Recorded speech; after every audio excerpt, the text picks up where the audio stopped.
فأنا ناصح لإخواني بالصدع بالحق تبيض وجوههم. السكوت في مسألة الحزبية يضرها، فاصدع بما تؤمر وأعرض عن المشركين. سلامي على دماج ورجالها والشيخ يحيى ودار العلم يا سعد بانيها. بسم الله الرحمن الرحيم. الحمد لله رب العالمين، والصلاة والسلام على المبعوث رحمة للعالمين وعلى آله وأصحابه ومن تبعهم بإحسان إلى يوم الدين. أما بعد، إخواني الكرام rahimani wa rahimakumullah. Pertemuan yang lalu kita masih membahas tentang athar Qatadah yang beliau menjelaskan tentang derajat dari Abu Dawud Al-A'ma yang beliau hukum di sini seorang tidak layak diambil ilmunya sebab tidak dikenal menuntut ilmu, bahkan dikenal dengan perbuatan yang buruk, yaitu meminta-minta, mengemis pada manusia. Sekarang kita lanjutkan pada athar berikutnya. Qala al-Imam Muslim rahimahullahu ta'ala, haddatsana Utsman bin Abi Syaibah.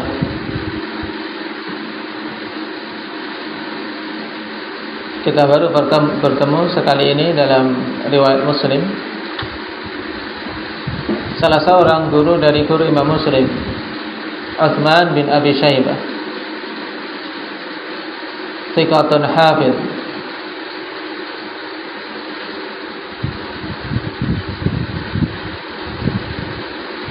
Kunyahnya Abul Hasan Al-Kufi.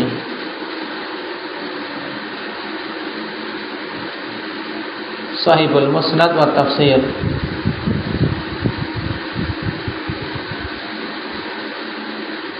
Beliaulah yang dikenal dengan apa? Ibnu Abi Syaibah. Namanya Utsman.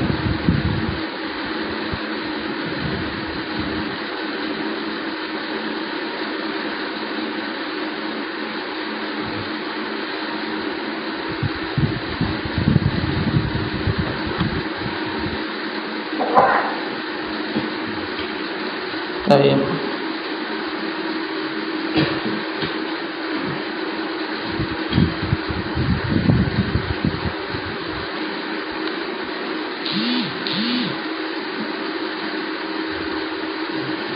Atau ada dua kawan dari anak dari Abu Syaibah yang dikenal dengan keimamahan. Taib Ibnu Abi Syaibah kawan yang masyhur dengan apa? Dengan ilmu.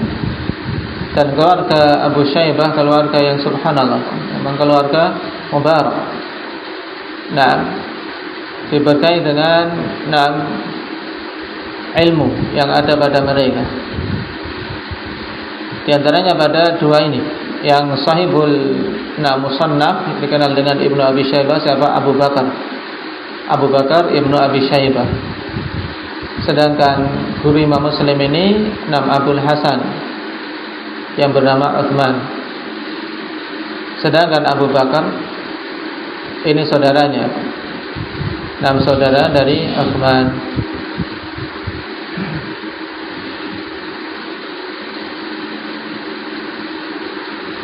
Ditanyakan tentang keadaan kedua orang itu kepada Imam Ahmad rahimahullahu ta'ala. Ibnu Abi Syaibah, ma taqulu fi ani Abu Bakar? Faqala ma alimtu illa khaira.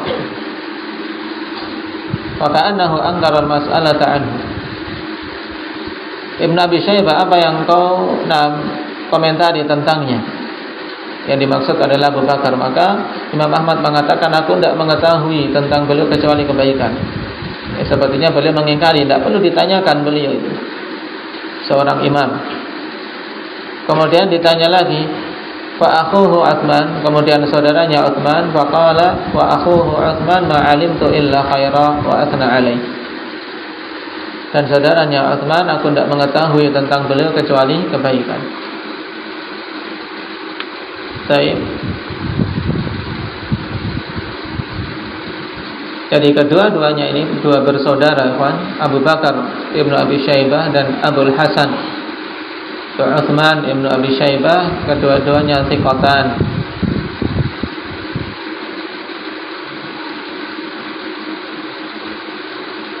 Bahkan dikatakan oleh Imam Yahya bin Ma'in, laisa fihi syak, tidak ada keraguan padanya.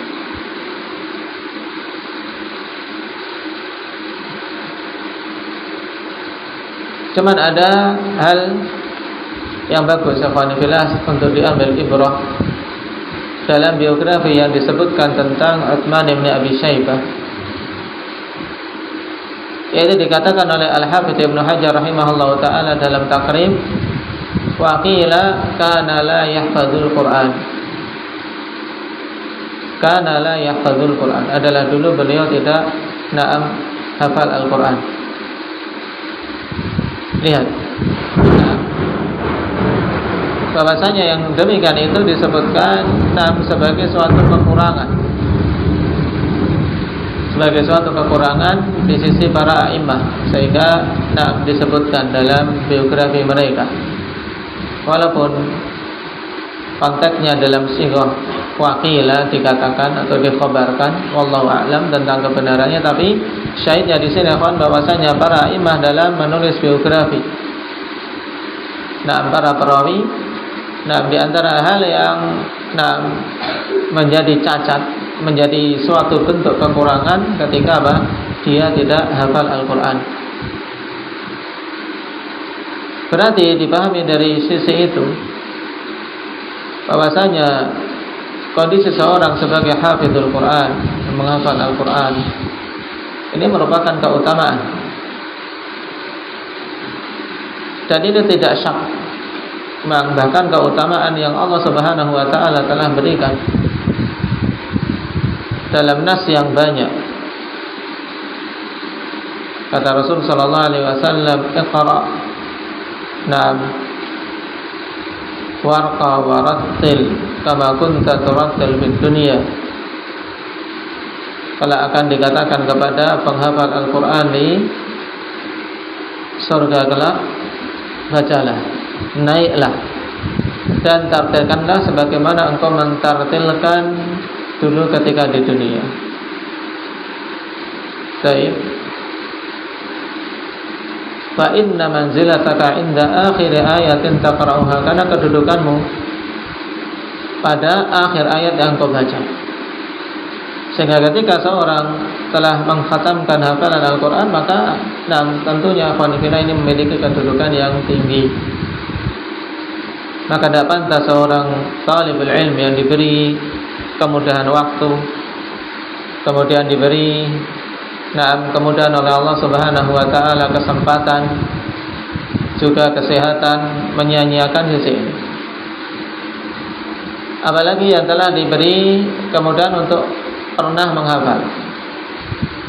menghafalkan sampai khatam, maka hendaknya bersungguh-sungguh untuk memurajaahnya dan menghafalkannya serta berusaha memutkinkannya. Karena Nabi sallallahu alaihi wasallam telah katakan, ta'ahadu hadzal Qur'an. Wallahu lahu ashaddu tafallutan minal ibli fi uquliha.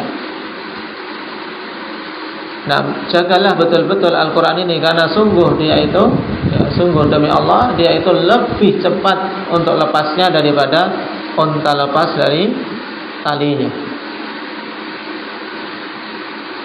Maka akhwanillah, hendaknya kita semua berupaya untuk menunaikan wasiat dari Nabi sallallahu alaihi wasallam untuk muahadah, betul-betul menjaga Al-Quran yang telah Allah Subhanahu wa taala berikan kepada kita sesuai dengan kadarnya masing-masing. Sesuai dengan kadarnya masing-masing. Yang menghafal satu juz dijaga. Karena menjaga itu yang sudah kita miliki itu lebih penting daripada kita berusaha mendapatkan sesuatu baru yang belum kita dapat. Dan ini yang banyak keliru. Seorang inginnya menambah, tapi yang sudah didapat dia tidak jaga. Sehingga ibarat seorang mengumpulkan binatang-binatang buruan, ketika dapat sudah diikat, sudah dilepas. Sudah capek-capek dia kejar, dia buru, dapat dia biarkan begitu saja dengan kandang yang reot, akhirnya ya mudah ditendang oleh binatang tadi, lepas. Tapi hendaknya seorang talib dan setiap muslim maupun muslimah yang menghafal Al-Quran sesuai dengan kemampuannya masing-masing, yang sudah didapat dijaga dengan dimurajaah, dibaca di dalam sholat. Karena itu akhwani fillah yang kita harapkan nanti nanti bersama kita sampai mati. Bersama kita sampai mati. Dan perkara ini kemuliaannya tidak di dunia toh. Bahkan kalau sampai seseorang meniatkan hanya ingin mendapatkan kemuliaan di dunia untuk bisa menyandang gelar hafidh atau mendapatkan ijazah atau mendapatkan piagam bahwasanya dia hafizul Quran, maka sungguh dia telah salah niatan dan khawatir tidak mendapatkan apa-apa di akhirat. Tapi yang hendaknya kita niatkan dan menjadi cita-cita kita ya kemuliaan di akhirat. Walaupun manusia tidak ada yang tahu dirimu itu hafizul Quran, tidak masalah. Kenapa? Karena seorang akan mati bersama dengan apa yang dia bawa di dadanya berupa hafalan Al-Quran. Kalau Al-Baqarah dan Ali Imran saja, kata Rasul sallallahu alaihi wasallam, iqra'uz zahrawain, Al-Baqarah wa Al Imran. Dan iqra' di sini dulu perlu dipahami ya kawan, bahwasanya makna iqra' pada banyak hadis juga pada perkataan para salaf itu terkandung padanya ihfaz. Jadi bukan sekedar dibaca lewat, tapi berusaha menghafal. Makanya para imam berdalil dengan itu untuk apa keutamaan menghafal Al-Baqarah dan Ali Imran. Hafalkan Al-Baqarah dan Ali Imran, dinamakan dengan Zahrawain. Fa innahuma ya'tiyani yaumal qiyamah ka'annahuma ghamamatan aw ghayayatan aw ka'annahuma firqani min tayrin sawab tuhajjani an sahibihima. Karena keduanya kala pada hari kiamat akan datang seakan-akan dua awan atau seakan-akan dua kelompok burung yang sangat banyak yang membela orang yang menghafalnya. Dan di zaman para sahabat yang telah mengambil Al-Baqarah dan Al-Imran dari Nabi sallallahu alaihi wasallam, diagungkan kedudukannya. Ini Al-Baqarah dan Al-Imran. Apalagi kalau seorang diberi taufik untuk bisa mengkhatamkan hafalan Al-Quran. Makanya antum yang diberi kesempatan oleh Allah Subhanahu wa taala, umur juga masih pada kondisi yang sangat bagus, belum diberi beban yang banyak, beban keluarga, beban anak, maka manfaatkan. Sebagai bentuk kesyukuran atas itu ya kalian manfaatkan waktu sebaik mungkin, tidak perlu kemudian dikejar-kejar untuk setoran, tidak perlu diawasi, dimarahi karena apa? Karena tidak murajaah, tidak perlu. Karena itu untuk diri kalian sendiri. Jangan sampai seorang menuntut ilmu bertahun-tahun, kemudian dalam biografinya adalah yahfazul Quran, adalah dia ada menghafal Al-Quran dulu.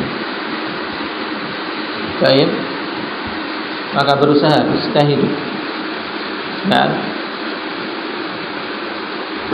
selama seorang memiliki usaha kesungguhan dan fanillah, biidznillah tabaraka wa taala dengan niatan yang jujur, akan Allah Subhanahu wa taala berikan kemudahan. Rasulullah katakan, in tasduqillaha yasduqka, jika engkau betul-betul jujur, maka Allah akan berikan sesuai dengan apa yang kau akui. Mengaku pada dirinya bahwasanya dia betul-betul ingin menghafal Al-Quran, betul-betul ingin mengkhatamkannya. Kalau jujur, biidznillah tabaraka wa ta'ala akan tercapai. Karena Allah telah katakan, walaqad yassarnal Qur'ana lidzikri fahal mim muddakir. Sungguh telah kami mudahkan Al-Quran untuk bisa diingat, bisa dihafal. Kemudian dari Allah. Tapi juga ujiannya cepat terlupakan, maka butuh untuk dibaca terus. Bahkan semungkin apapun seseorang, kalau kemudian dia tidak menggunakan Al-Quran untuk sholatnya, tidak dibaca, tidak dimurajaah, ya akan hilang. Ingat dalam kisah muadzin atau kisah seorang alim hafizul Quran. Gara-gara dia teledor dengan kemaksiatan, memandang amrat dengan syahwat, pandangan yang muharram, pandangan yang dilarang, maksiat. Dengan sebab itu 20 tahun setelahnya hilang hafalan Al-Quran. Hilang hafalan Al-Quran. Jadi jangan seorang merasa sudah mungkin tidak usah murajaah, santai saja. Tapi bahkan harus diputar terus. Bahkan juz 30 pun juz 30 saja. Jangan seorang meremehkannya, juz 30 tidak usah dimurajaahkan. Tapi hendaknya diputar murajaah, sehingga terjaga. Karena al-hifdzu khawan, hafalan itu khawan, yaitu pengkhianat. Maksudnya apa? Ungkapan ini, dan ini ungkapan masyhur, al-hifdzu khawan. Hafalan itu pengkhianat. Maksudnya ketika kita suatu saat butuh ternyata tidak bisa keluar. Kayaknya sudah hafal, tapi dia mengkhianati kita ketika dibutuhkan tidak keluar. Kita ingin mengungkapkan, sudah ada di benak, tapi mengungkapkan itu untuk sampai ke situ tiba-tiba tertutup. Dan ini hanya kita dapat di dalam diri kita. Suatu saat ingin sesuatu padahal sudah hafal, tiba-tiba hilang satu kata, hilang satu huruf tiba-tiba. Yang hikmahnya dorongan untuk kita terus-menerus mengulang berhubungan dengan Al-Quran. Dan ini tidak hanya bagi para thalabah, tapi hendaknya bagi kita semua, aba maupun ummahat, hendaknya memiliki himmah, memiliki semangat dalam masalah itu. Kenapa? Karena itu termasuk hal yang menentukan derajat seseorang di akhirat. Derajat seseorang di akhirat. Bagaimana tidak Allah katakan naik, bacalah, karena kedudukanmu di akhirat, kedudukanmu di surga di akhir ayat yang kau baca.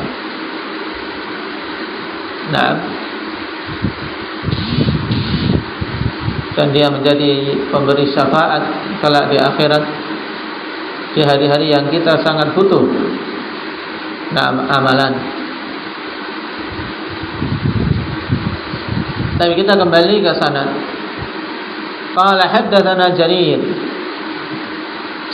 Ibn Abdul Hamid Ad-Dabbi, telah kita lewati dulu, seorang thiqah. An Raqabah, ini baru pertama kali kita lewati di sini. Raqabah Ibnu Masqalah namanya. Sedikit aneh. Namanya Raqabah Ibnu Masqalah Ibni Abdillah Al-Abdi.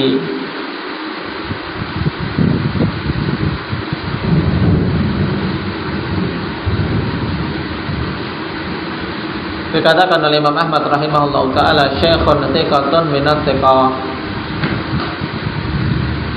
Syekhun thiqatun minat thiqat, ma'munun, seorang syekh dari kalangan thiqat yang terpercaya.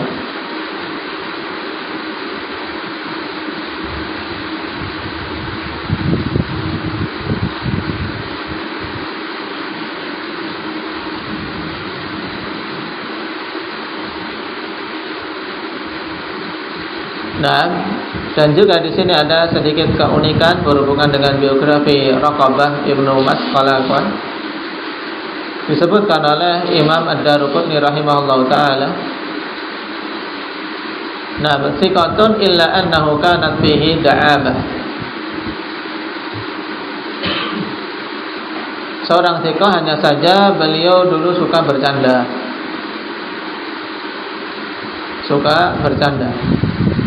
Dan juga disebutkan oleh Imam Al-Hafidz Ibnu Hajar, thiqatun ma'munun wa kana yamzah. Seorang thiqah terpercaya tapi dia suka apa? Suka guyon. Nah, ini kalau guyon, terlalu banyak guyon juga apa? Nah, kurang bagus. Nah, sesekali bercanda yang normal, bercanda yang untuk menyegarkan suasana tidak apa-apa. Tapi kalau seorang sampai dikenal dengan apa? Dengan guyonan, suka melawak, ini akan menjadi kekurangan baginya. Dan yang seperti ini tentunya karena banyak, kawan. Illa annahu kana fi da'aba. Kenapa? Karena dikenal, bahkan sampai ditulis di biografinya, berarti memang dia masyhur dengan hal itu. Makanya dikatakan oleh Imam Daruqutni sebagai suatu perkara yang sedikit mengurangi keutamaannya, walaupun seorang thiqah. Dan mizah, seorang bercanda, mizah ibaratnya adalah milh fit ta'am, ibarat garam pada makanan. Kalau seorang tidak pernah untuk bercanda juga tidak bagus. Seorang yang abbas, yang sifatnya selalu bermuka masam, tidak pernah bisa bercanda dengan teman. Tapi kalau terlalu sering juga ini tidak bagus. Kenapa? Sebagaimana makanan, kalau kebanyakan garam juga tidak enak.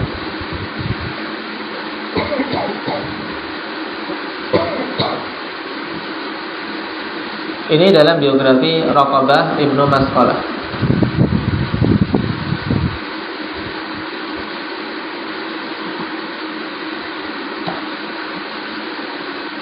Anna Abu Ja'far Al-Hashimi Al-Madani kana yadau ahaditha kalam haqqin. Perhatikan kalimat ini, Pak. An Raqabah, yaitu di sini Raqabah Ibnu Masqalah yang mengatakan bahwa Abu Ja'far Al-Hashimi Al-Madani kana yadau ahaditha kalam haqqin wa laysa min ahaditsin Nabi sallallahu alaihi wasallam wa kana yarwiha 'anil Nabi sallallahu alaihi wasallam. Kata Raqabah bahwasanya Abu Ja'far Al-Hashimi, Abu Ja'far Al-Hashimi namanya Abdullah Ibn Miswar.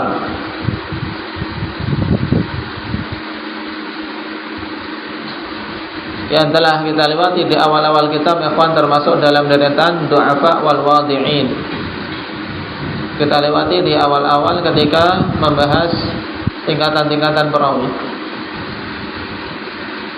Nah, deretan para perawi yang lemah dan pemalsu hadis di antaranya Abu Ja'far Al-Hashimi.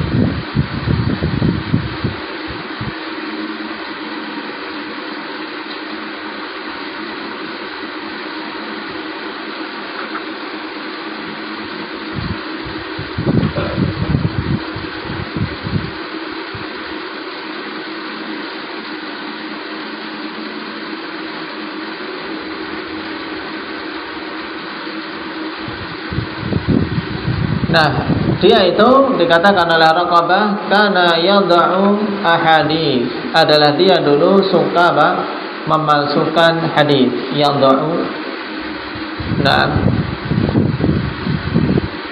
wada' al hadis yad'u, maksudnya iftarah, yaitu membuat-buat hadis yang palsu. Kalam haqqin. Nah, di sini antum pahami i'rabnya, Pak. Kana yadau ahadits i'rabnya apa? Indah Ismail.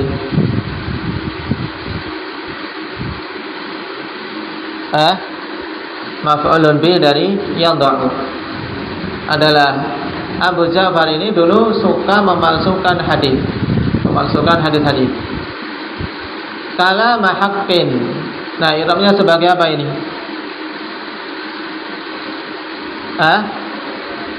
Khabar kana. Baik. Indah Rifki. Tawafiqu atau tukhalifu?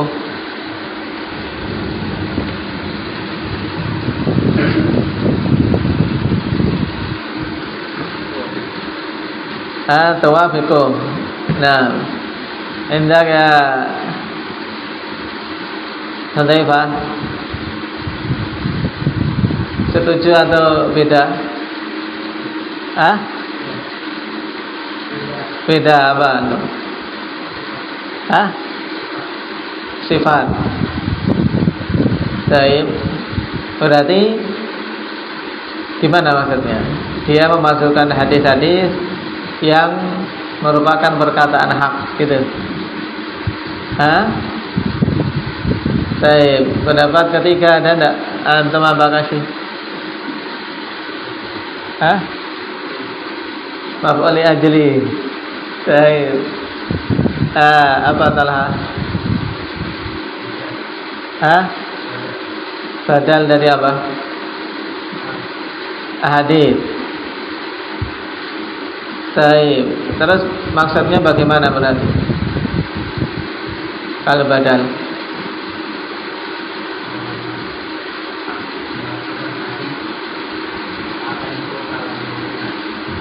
Seakan itu kalam yang benar. Baik. Apa Umar? Salafal ulama. Badal dari ahadits, tapi maknanya terus gimana maknanya?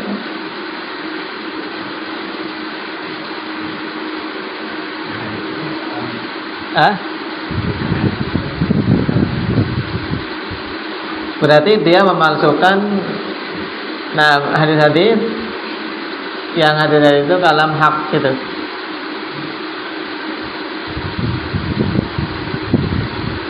Baik. Ada beri'rab benar.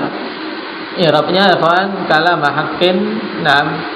Di sini apa? Badal. Sedangkan makna ini untuk makna perhatikan apa yang disebutkan oleh Syekh Al-Ethiopi rahimahullah taala, sehingga kita paham makna ungkapan ini. Karena sekilas gimana ini maksudnya? Kana yadau ahaditsa kalam haqqin wa laysa min haditsin Nabi sallallahu alaihi wasallam. Maknanya ya, bahwasanya Abu Ja'far ini dulu suka memasukkan hadis yang berupa perkataan-perkataan yang hak. Ya, perkataannya hak, perkataan yang dia bawakan itu isinya betul. Tapi apa? Bukan dari hadis Nabi sallallahu alaihi wasallam. Paham? Jadi yang dia datangkan memang ucapan yang benar. Baik, ucapannya benar. Tapi kelirunya dia, kesalahannya dia karena menisbahkan ucapan itu kepada Nabi padahal Nabi tidak mengungkapkannya. Itu. Makanya dikatakan di sini ahaditsa kalam haqqin. Kata beliau yaitu Syekh Al-Ethiopi, wa makna anna dzalikal kalam kalamun sahihun wa hikmatun minal hikamil mufidah. Walakinnahu kadzaba fi nisbatihi ila Nabi sallallahu alaihi wasallam li'annahu laisa min kalamihi sallallahu alaihi wasallam. Maknanya bahwasanya perkataan dia itu perkataan yang benar dan suatu hikmah, ya, perkataan yang mutiara-mutiara nasihat yang berfaedah. Tapi dia berdusta dalam penisbatannya kepada Nabi sallallahu alaihi wasallam, karena itu bukan perkataan beliau. Baik, bukan perkataan beliau. Di antaranya apa yang masyhur di kalangan manusia sebagai hadis Nabi, tapi bukan hadis dan isinya betul. Apa? Misalnya an-nadhafatu minal iman. Ini masyhur sekali. Ya, an-nadhafatu minal iman. Kebersihan itu bagian dari iman. Baik. Masyhur, tapi apa? Tapi bukan perkataan Nabi sallallahu alaihi wasallam, tapi kata-kata yang bagus, mutiara. Kenapa? Karena didukung oleh dalil yang lain. Rasul sallallahu alaihi wasallam mengatakan at-tahuru syatrul iman. Nah, bersuci itu bagian dari keimanan, dan an-nadhafah masuk dalam apa? Taharah. Itu contohnya misalnya. Jadi ini makna perkataan dari Raqabah Ibnu Masqalah. Kana yadau haditha kalam haqqin wa laysa min haditsin Nabi sallallahu alaihi wasallam. Wa kana yarwiha 'anil Nabi sallallahu alaihi wasallam, dan adalah dulu dia meriwayatkan dari Nabi sallallahu alaihi wasallam, yaitu ngaku-ngakunya. Jadi membuat suatu ungkapannya ini benar, tapi apa? Dia berdusta dalam menisbahkan kepada Nabi sallallahu alaihi wasallam. Dia riwayatkan hadis seakan-akan itu dari Nabi sallallahu alaihi wasallam. Dan ini tetap dusta, ya, tetap dusta, masuk dalam keumuman sabda Nabi sallallahu alaihi wasallam, man kadzaba alayya muta'ammidan falyatabawwa maq'adahu minan nar. Siapa saja yang berdusta atas namaku dengan sengaja, maka persiapkanlah tempat duduknya di neraka. Berdusta. Walaupun itu berisi ungkapan yang benar, apalagi kalau isinya ungkapan yang batil, seperti misalnya apa? Iftiraqu ummati rahmah misalnya. Ini sudah palsu, sudah apa? Isinya kebatilan. Bahwasanya perpecahan umatku ini adalah merupakan bentuk rahmat, sehingga silakan saja apa? Berpecah. Kenapa itu? Karena itu bentuk rahmat dari Allah. Ini batil. Bahkan ikhtilaf merupakan adab. Ikhtilaf merupakan perkara yang dilarang. Iftiraq, perpecahan merupakan perkara yang dilarang, yang kita semuanya diperingatkan oleh Allah Subhanahu wa taala. Wala takunu minal musyrikin minal ladzina farraqu dinahum wa kanu syi'a. Jangan kalian seperti orang-orang musyrikin, orang-orang yang memecah belah agamanya, bercerai-berai dalam agamanya, sehingga menjadi syiah, yaitu tercerai-berai, berkelompok-kelompok. Nasallallahu al-afiyata wassalamah. Baik. Ini asal dari Raqabah Ibnu Masqalah qanifillah, yang beliau mengkhabarkan tentang keadaan Abu Ja'far al-Hashimi yang dia dikenal sebagai pemalsu hadis. Dan sungguh, tentunya seorang dikenal dengan keburukan seperti ini merupakan perkara yang menyedihkan. Perkara yang menyedihkan. Faedah hidup yang kita bisa petik, seorang muslim berusaha sebisa mungkin agar dia bisa meninggalkan kebaikan, sehingga manusia di generasi-generasi yang akan datang, ketika menyebutnya, menyebut dengan kebaikan, menyebut dengan kebaikan. Oleh karena itulah Nabi sallallahu alaihi wasallam mengatakan, khairukum man yurja khairuhu wa yu'manu syarruhu, wa syarrukum man la yurja khairuhu wa la yu'manu syarruhu. Ini perkara yang sangat gamblang dan hal yang hendaknya kita betul-betul wujudkan. Sebaik-baik kalian adalah orang yang bisa diharapkan kebaikannya dan manusia aman dari keburukannya. Ini sebaik-baik manusia. Jadi hendaknya kita berusaha untuk itu, bisa diharapkan kebaikannya dan manusia aman dari keburukan kita. Jangan sampai sebaliknya yang dikatakan oleh Nabi sallallahu alaihi wasallam, wa syarrukum, dan sejelek-jelek kalian adalah apa? Man la yurja khairum, orang yang tidak diharapkan kebaikannya. Manusia sudah apa? Sudah putus asa untuk mengharapkan kebaikan dari dirinya. Mau diharapkan apa? Nah, tidak ada kebaikan yang bisa diharapkan. Ini sejelek-jelek manusia. Ditambah lagi wala yu'manu syarruh. Nah, dan manusia tidak merasa aman dari kejelekannya. Sudah kebaikan tidak bisa diharapkan. Nah, manusia apa? Tidak merasa aman dari keburukan-keburukan dia. Ini syarrukum, kata Nabi sallallahu alaihi wasallam, sejelek-jelek kalian. Tinggal kita memilih apa? Seorang tentunya berusaha untuk menjadi apa? Menjadi orang yang terbaik. Nah, minimal terbaik bagi keluarganya. Bisa diharapkan kebaikannya oleh anak istri. Demikian pula seorang anak. Nah, bisa diharapkan kebaikannya oleh orang tua dan saudara-saudaranya. Apalagi kemudian kalau meluas menjadi seorang muslim, yang kebaikannya bisa diharapkan oleh kaum muslimin. Nah, secara menyeluruh. Nah, diharapkan kebaikannya dari orang-orang yang ada di sekitarnya, dari teman-temannya, dari saudara-saudaranya, dari tetangganya, dan aman orang-orang yang ada di sekitarnya dari keburukan-keburukan dia. Baik, barakallahu fikum. Nasallallahu tabaraka wa ta'ala ayyuhfiqana lima yuhibbu wa yardah, walhamdulillahi rabbil alamin.